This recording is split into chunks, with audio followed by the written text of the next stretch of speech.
Habari, naitwa Sasha Cake Studio. Karibu tujifunze namna ya kupika crispy ambazo hazina mafuta. Mimi hapo nina viazi kama unavyoona nimeweka kwenye beseni, kisha ninakosha vizuri na maji safi. Na baada ya hapo nikachukua kisu nikaanza kumenya viazi vyangu. Inategemea wewe kama una vimenyeo vingine unaweza kutumia pia, ila mimi kwa leo natumia kisu. Na baada ya hapo vikawa tayari, nikavikatakata kidogo ili viweze kuiva kwa haraka.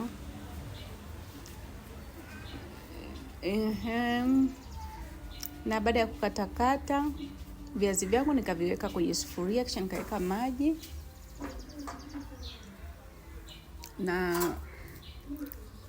chumvi kiasi tu kidogo, sio nyingi. Na baada ya viazi vyangu kuiva, hakikisha havina maji hata kidogo. Kama vina maji, hakikisha unachuja na chujio la chuma au chujio lolote ile cha msingi, maji yasiwepo. Baada ya hapo nikachukua kifaa changu nikabonda viazi vyangu.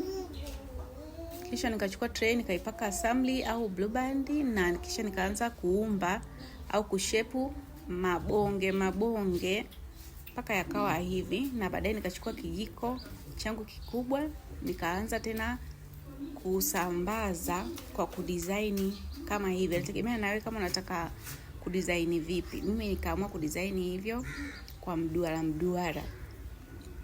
Na baada hapo nikaweka kwenye oven, nikaweka moto wa 200 kwa dakika 30.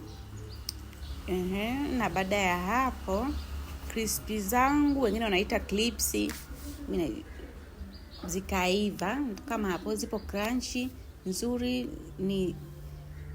kwa afya kwa sababu hazina mafuta.